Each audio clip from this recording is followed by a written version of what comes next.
اجرت. اچار الف شرارتی حرف ہے، کسی کو اپنے ساتھ نہیں ملنے دیتا، یہ چے کی آدھی شکل ہے. یہاں پہ آگے الف آ گیا اور لاسٹ کا حرف ہمیشہ پورا لکھتے ہیں، تو یہ کیا بن جائے گا؟ اچار.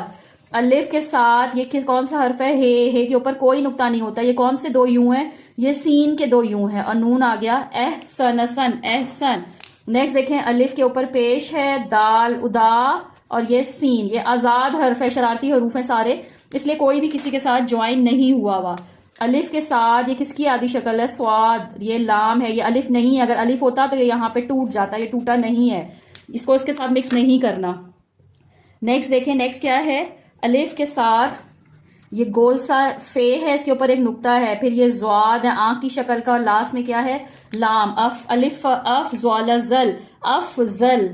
الف کے ساتھ دو کش والا یہ گاف آ گیا، یہ سین ہے، دو یو جو ہوتے ہیں یہ سین ہے، اور لاسٹ تین الف گاف اگ گاف سین تے ست اگست. الف یہ گول ہے میم، اور یہاں پہ یو کے نیچے دو نقطے ہیں، تو جس کے نیچے دو نقطے ہوتے ہیں وہ کیا ہوتا ہے؟ وہ چھوٹی ہے یا بڑی ہے؟ امیر. نیکسٹ دیکھتے ہیں، الف یہ یو کی شکل کا ہے مگر اوپر اس کے نقطہ ہے، تو یہ کیا ہے؟ نون. الف نون ان ڈال الف ڈا انڈا. اور آخری حرف کیا ہے ہمارے پاس؟ الف اور واو، یہ شرارتی حروف ہیں جس کے نیچے تین نقطے ہیں، یہ پ ہے اور آگے ر اوپر.